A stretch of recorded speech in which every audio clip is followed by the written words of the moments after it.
Bem, gente, na aula passada a gente viu os conceitos básicos do que é algoritmos, como é que ele funciona, o que são variáveis, o que é utilizado para a entrada de dados e o que é utilizado para a saída de dados. E quando a gente usa a entrada de dados, a gente precisa de um local para poder armazenar esses dados que a gente sabe que são as variáveis. Enfim, então, visto isso que a gente viu na aula passada, eu preparei uma listazinha de exercícios, certo? Pequenininha, para poder a gente trabalhar em cima das entradas e saídas de dados com a lógica de programação. Então, como eu já tinha comentado com vocês, a gente vai utilizar a linguagem de programação Python para poder trabalhar. Então, Python é uma linguagem de programação, tá certo? É ela que executa os comandos e dá uma resposta, faz o computador fazer alguma coisa para você. Para usar a linguagem, a gente geralmente precisa de uma IDE.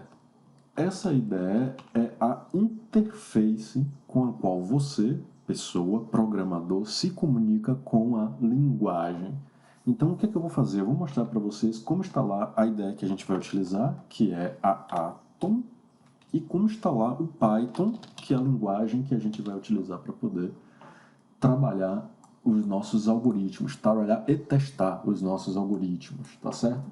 Então, basicamente, o que a gente vai fazer é um conjunto de avançar, avançar, avançar, avançar. Não tem segredo nenhum. A primeira coisa que vocês vão fazer é chegar no Google mesmo e digitar Python. Só isso. O primeiro link que vai aparecer, deixa eu ver se é ele, não, é um anúncio, tá aqui. Então o cara veio cá para baixo, ó. Welcome to python.org. Vou pedir para vocês abrirem ele. Vai abrir nesse site aqui. Vocês vão vir em Download e clicar aqui. A tela, o site do Python, ele vai automaticamente identificar o sistema operacional que você está usando. Nesse caso, eu estou usando o Windows. Ele vai me dar o instalador, certo, para o Windows e para a versão já específica do meu sistema operacional. Caso você use Linux, ele vai te dar o pacote específico da distro que você está usando, né? Os sistemas, por exemplo, baseados no OpenSUSE, os sistemas baseados em Debian e por aí vai. Então, vou clicar aqui, escolher. Isso é um processo normal de download, né? Não deveria nem estar focando nisso, mas eu vou colocar aqui na pasta Downloads mesmo, salvar, certo? É um processo bem rápido. Enquanto está acontecendo, eu vou vir aqui e vou digitar IDE Atom, certo? Aí ele vem aqui. O que eu quero é justamente esse aqui, atom.io. Vou abrir ele. Vai abrir essa páginazinha aqui que também identifica o sistema operacional que eu estou usando e qual a versão desse sistema operacional. Se é 32 ou 64 bits. Mesma coisa acontece se você usar outro sistema operacional. Vou realizar o mesmo procedimento, download, deixar na pasta downloads mesmo e vou clicar em salvar. Enquanto o processo acontece, deixa eu abrir aqui, enquanto o processo acontece, opa, pronto. Eu vou dar uma pausa no vídeo, volto já já e mostro para vocês como acontece o processo de instalação, beleza? Até já! Bem, de volta aqui, movi os dois instaladores para uma pasta temporária para poder ficar isoladinho aqui e a gente vai realizar o procedimento de instalação, que é uma coisa bem simples mesmo. Só precisa atentar um pequeno detalhe para poder não dar um trabalho maior depois. A primeira coisa que a gente vai fazer é instalar a linguagem. Vamos instalar o Python, dá 2 cliques nele. E aqui é a única coisa que a gente precisa prestar atenção durante a instalação, tanto do Atom quanto do Python, que é marcar essa caixinha aqui embaixo. Adicionar o Python é o path do sistema operacional. Isso daqui vai permitir que o sistema operacional reconheça os comandos Python e a gente não precisa digitar o caminho da pasta da linguagem todo o tempo que a gente precisar executar qualquer coisa. Então, marca esta caixa e depois você pode clicar aqui em Install Now. Pronto. Feito isso, ele vai realizar a instalação da linguagem, que é muito rápida. A gente vai aguardar um pouquinho e logo depois a gente passa para a instalação do Atom. Então, notem que basicamente foram 2 cliques, marcar o path do sistema operacional e depois clicar em instalar, beleza? Então, só um segundinho para poder essa instalação terminar.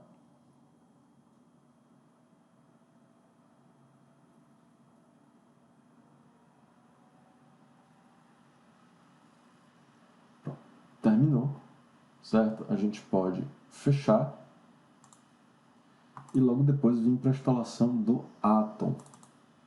A instalação do Atom ela é uma das instalações mais fáceis que tem. Basicamente, você dá 2 cliques nela, ele carrega essa telinha aqui, que é o que está carregando, digamos assim, para a nossa viagem, tudo que o Atom precisa para poder rodar, tá certo? Então, basicamente, essa etapa aqui vai depender do poder de processamento do seu computador. Não demora muito, o processo da relação também é rápido, certo? Mas quanto mais antigo o computador, mais pode demorar o processo. Então, olha só, acabou de instalar aqui. Como eu já tinha o Atom instalado anteriormente, as configurações que estavam permanecem, certo? Elas ficam salvas num local diferente. Quando você instala o Atom de novo, ele carrega essas mesmas configurações. Mas quando você instala o Atom a primeira vez, ele vem sem essas partes aqui carregadas. Vem uma tela de boas-vindas. Você pode fechar um conjunto de abas que aparece aqui na parte de cima. E logo depois, quando o Atom estiver mais ou menos parecido com isso que você está vendo aqui, a gente vai vir aqui na barra de menu em File. Logo depois a gente vem em Settings. Nessa parte daqui do lado, essa coluna do lado esquerdo, vocês vão ver que tem várias opções empilhadas. Você tem que vir aqui em Install. E logo depois vocês vão digitar Python. Ele vai procurar tudo relacionado a Python para o Atom. E aí vocês procuram Atom Python Run e o Python Tools. E como no meu já está instalado, tem esses 3 botões aqui. No de vocês vai aparecer essa opção aqui, Install. Vocês dão um clique nela, vai aguardar um pouco de tempo, o processo não é tão demorado, também não é rápido, depende da sua velocidade de conexão com a internet. E logo depois, pronto. A gente não precisa mexer em mais nada. Com essas 2 coisas instaladas e funcionando, a gente pode fechar aqui Settings e a gente vai criar uma pasta para poder trabalhar todo o nosso projeto, tá certo? Bem, geralmente a gente pode vir aqui em File, File New, para poder criar um arquivo em branco para poder trabalhar. Eu não gosto de fazer muito dessa forma porque gera um trabalho maior no futuro. Eu gosto de ter um trabalho maior agora, deixar o Atom todo organizadinho para no futuro facilitar o meu trabalho. Então, como é que eu gosto de trabalhar? Eu abro o explorador de arquivos do meu sistema operacional, escolho um local, por exemplo, eu vou chegar aqui e vou criar uma pasta chamada aulas virtuais. Dentro dessa pasta aulas virtuais eu vou colocar a pasta algoritmos. Pronto.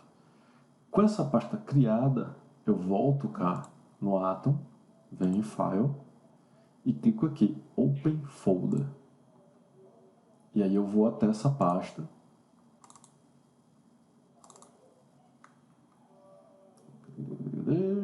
Opa!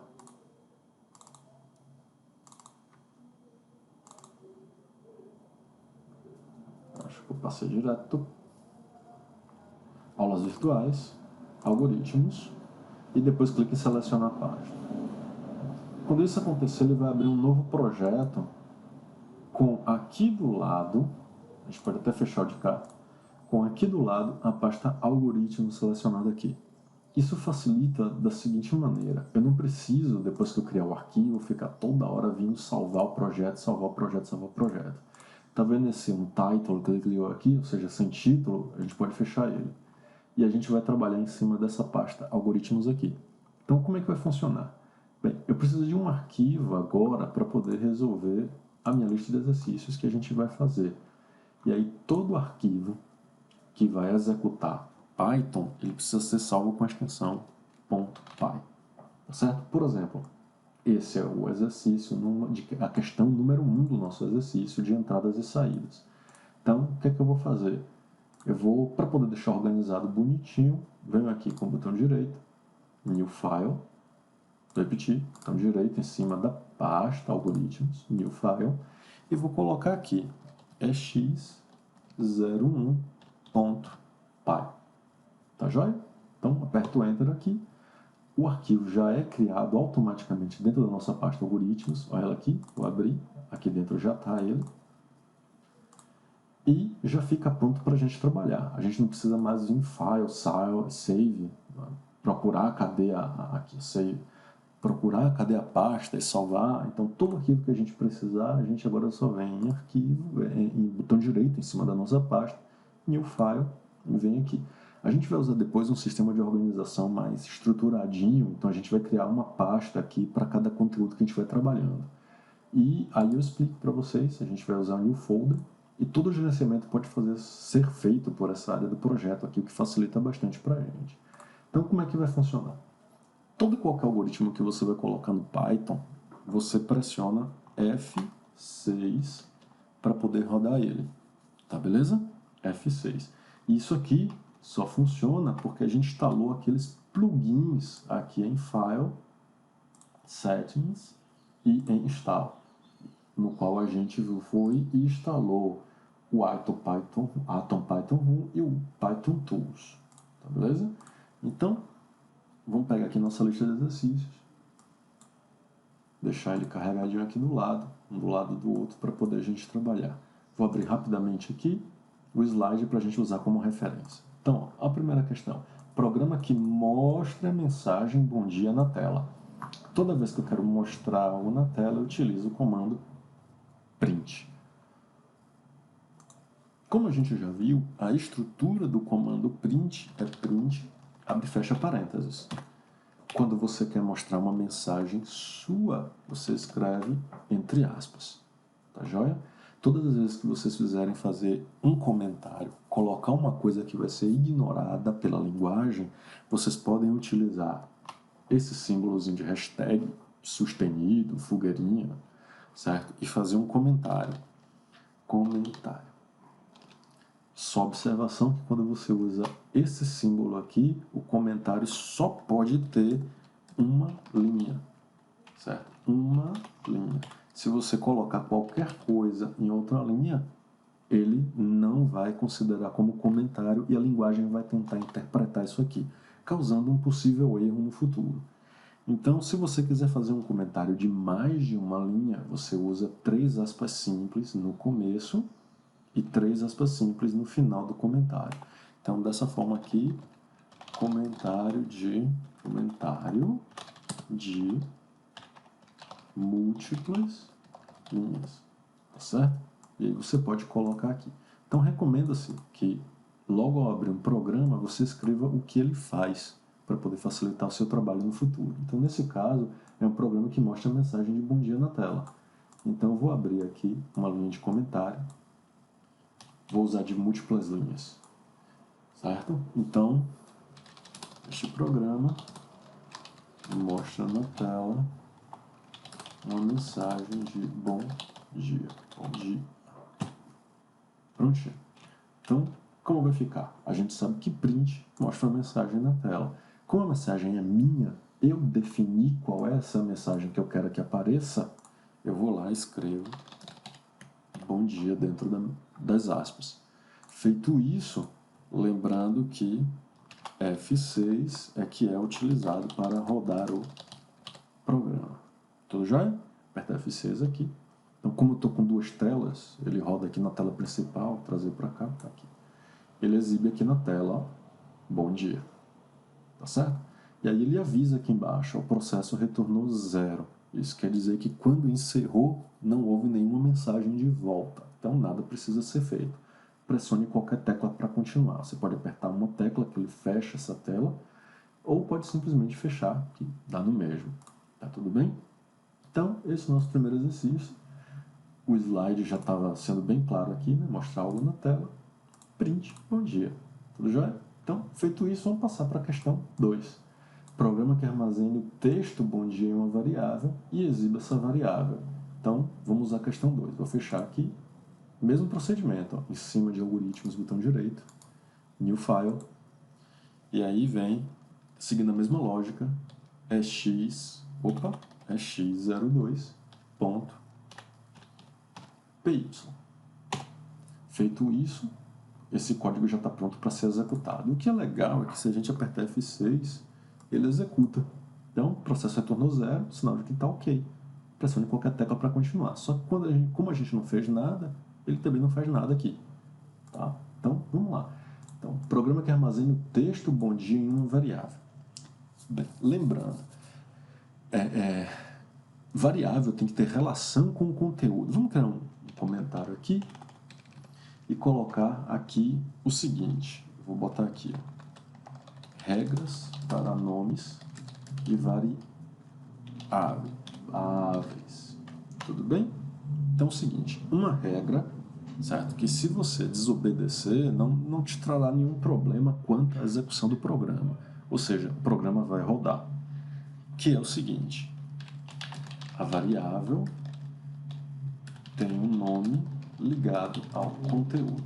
Tudo bem? Então, deixa eu apertar Enter aqui para descer. Isso quer dizer que se eu vou armazenar uma mensagem qualquer, o nome dessa variável tem que ser mensagem. Se você, sei lá, botar um nome diferente, por exemplo aqui, ó, MSG recebe bom dia, como está pedindo aqui. Se você colocar um outro nome, por exemplo, Jaca, o seu programa vai funcionar. Entretanto, o nome da variável não tem relação com o que ele está armazenando, ele é exibindo, armazenando.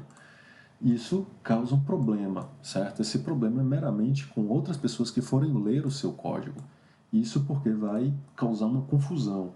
É uma boa prática de programação. Então, a variável tem o nome dela ligado ao conteúdo. Outra coisa importante, não começar as variáveis com letra maiúscula, tá certo? Essa é uma regra também que, se você desobedecer, não vai trazer problema. Entretanto, é uma boa prática de programação que você comece, uma padronização que você comece o nome das variáveis com letra minúscula. E aí vem um fato importante. O que você colocar em maiúsculo tem que permanecer em maiúsculo durante todo o seu programa. Isso quer dizer que a linguagem é case sensitive, tá certo? Case sensitive. Então, se você declara uma variável dessa forma, se você por acaso der um print e escrever a variável desta maneira, observe aqui que eu estou usando com letra minúscula, vai acontecer um problema. Vou rodar aqui para vocês verem. E aí ele mostra, ó, Jaca não foi definido, não está definido. E aí a gente volta, a gente usou o Jaca aqui, só que o J de um é maiúsculo e do outro é minúsculo. Então ele encara como duas variáveis diferentes. Então, se usou de um jeito, usa de outro jeito. Vou rodar aqui e ele mostra na tela, normalmente, processo retornou 0, sinal de que está tudo ok, pressione a tecla para continuar. Aí, para poder obedecer a normativa, né, a padronização, a gente usa minúsculo. Aí a gente está desobedecendo a primeira, a variável tem um nome ligado ao conteúdo. Então eu vou chamar ela de MSG, de mensagem. Então, ó, MSG. Tudo bem? Outra coisa importante nos nomes das variáveis, não, deixa eu botar aqui uma regra, não pode ter espaços. Mais uma, não pode haver caracteres especiais. Então vamos explicar esses dois aqui. Bem, não podem haver espaços. Então, mensagem, eu quero chamar mensagem de boas-vindas. Eu quero que essa seja o nome da minha variável. Então, nome grande, né, mas não tem problema. Então, MSG boas-vindas. Pronto. Então, se eu fizer assim, MSG boas-vindas, tá certo? Eu vou estar criando um problema, não vou poder executar porque tem espaços. Então, não pode haver espaços. O que a gente faz? A gente elimina os espaços utilizando o underscore ou underline. Dessa forma, vai estar funcionando perfeitamente. Então, aqui e usa aqui embaixo boas-vindas. Certo? Não pode haver caracteres especiais. Quem são esses caracteres especiais? Acentos, símbolos, certo? Então, por exemplo, mensagem de boas-vindas e eu quero, na verdade, dizer aqui mensagem de olá. Então, por exemplo, mensagem de olá. Não posso usar olá. Então, eu estou usando aqui um caractere especial. Não posso utilizar. Tá certo? Então, mensagem... Vou deixar só MSG mesmo. MSG aqui embaixo. Então, só com essas regras aqui que a gente acabou de colocar, basicamente a gente respondeu a segunda questão.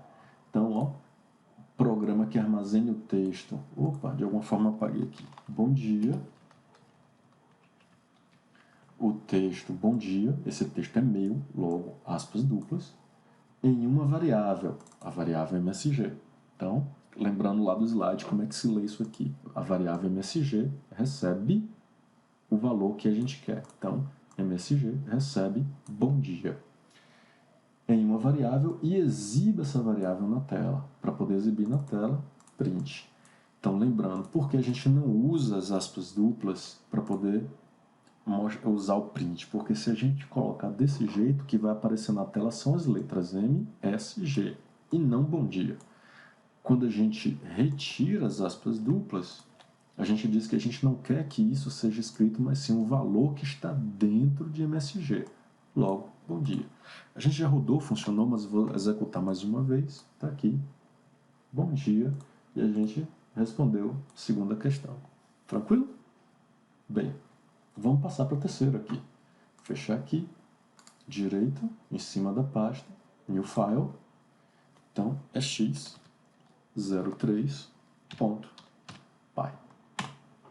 Tudo bom, jóia. Então, olha só. Eu esqueci de um detalhe. Vou voltar aqui. Esqueci de dizer o que é que o programa faz. Então, o programa armazena um valor em uma variável e exibe essa variável na tela. Beleza? Muito bem. Então, terceiro agora. Vamos salvar. Programa que leia o nome do usuário e mostre na tela. Então, bom, aqui agora a coisa muda um pouquinho. Esse programa, vou botar aqui. Este programa lê do usuário seu nome e exibe ele na tela. Exibe na tela bom dia, usuário, e exibe na tela junto da mensagem bom dia. Ok? Prontinho. Então vamos lá. Bem, eu vou ler do usuário. O usuário vai mandar uma informação para dentro do meu programa. Então todas as vezes que eu quero trazer alguma coisa para dentro do meu programa, a gente sabe que a gente usa o input, que é responsável pela entrada de dados, e que esse dado que entra na linguagem ele é armazenado em uma variável. Fechou? Então, a primeira coisa que eu vou definir, se a gente voltar aqui no slide 2, ó, a variável recebe um valor. Então, a primeira coisa que eu coloco é a variável. Como eu quero ler o nome do usuário, eu vou chamar de nome US. Nome do usuário. Então, o nome do usuário recebe, por exemplo, João. Só que aqui eu estou dizendo qual é o valor. E não é assim que tem que funcionar. Ele está dizendo que eu tenho que ler o nome do usuário. Eu tenho que pedir para quem está usando o meu programa digitar o seu nome. Então, eu tenho que trazer um dado para dentro da linguagem. Quem faz isso é um input. E o input, dentro dos parênteses, exibe a mensagem na tela para o usuário ler e saber o que ele vai fazer. Se eu não colocar nada, deixa eu rodar aqui, ó. Olha o que vai acontecer. O cursor fica esperando que você faça alguma coisa. Então, se esse aqui fosse o meu programa, ninguém ia saber o que é que precisa ser feito. Então, quer digitar qualquer coisa e apertar Enter. Aí o programa finaliza perfeitamente. Então, se eu botar aqui rodar, aí ele vai dizer e ficar esperando você digitar um dado. Por exemplo, digitar 15. Quando eu aperto Enter, ele pega esse 15 e armazena na variável. Como eu não estou pedindo para depois fazer nada, ele literalmente não faz nada. Então, a mensagem que eu quero aqui é digite seu nome. Aqui, prontinho. Feito isso, o programa já exibe uma informação um pouco mais usável, tá certo? Então, finalizar aqui. Então, depois que eu pego esse nome, que que o usuário digitou no teclado e guardo dentro da variável, eu preciso mostrar na tela, ou seja, print, a mensagem bom dia. Essa mensagem é definida, então é minha, então bom dia, e logo depois o nome do usuário, que está armazenado aqui. Então ficaria usuário. Só que para poder separar o meu dado lido do teclado da minha mensagem que eu estou definindo, eu preciso botar uma vírgula entre eles dois. Aí agora rodando, ó, digite seu nome, Geilson, deixa eu corrigir aqui, pronto, Geilson, aperta Enter, opa, aconteceu erro, já gostei. Name usuário não está definido, pronto, já identifiquei aqui, ó. Eu declaro a variável nome US e uso usuário. Então, ele tenta acessar um valor dentro de uma variável chamada usuário. Só que não existe essa variável sendo usada em lugar nenhum. Eu quero usar um valor de uma coisa que não existe. Então, ele dá esse erro. É até bom isso acontecer, que vocês aprendem a observar. Bem, veja assim. Tá vendo aqui? File, e ele dá o caminho para o ex03.py, que é o arquivo que a gente está usando. E no final ele diz que na linha 9, neste comando, print bom dia, usuário, ele encontra um erro de nome dizendo que o usuário não está definido. Então, eu estou dizendo que isso aqui não foi definido e realmente não foi, porque eu estou usando nome US. Vou tentar rodar agora. Digite seu nome. E apertar Enter. Bom dia, Margeilson. Então, assim, respeitando as regras aqui, ó, bom dia, vírgula, Margeilson. Essa vírgula que eu quero que mostre na tela não é essa. Essa é fora das aspas, para poder separar a variável do nome, que eu quero, do texto que eu quero que exiba junto com o valor da variável. Então, eu quero que, como texto, apareça uma vírgula. Então, eu coloco ela aqui dentro. Tá bom? Então, vocês digite seu nome, bom dia, vírgula, Margeilson. Funcionou direitinho. Tudo bem? Então, esses são os exercícios que a gente fez para poder tratar de entradas e saídas. E aí, na próxima aula, a gente vai tratar sobre os operadores matemáticos e os operadores lógicos, que são os operadores que realizam as operações matemáticas, soma, subtração e tal. A gente vai fazer o nosso programa com a utilidade um pouquinho maior. E os operadores lógicos e o famoso condicional, também conhecido como controle de fluxo. Tudo isso na próxima aula. Parece um monte de coisa, mas não é. É tudo muito facinho e muito fácil de resolver. Tá bom?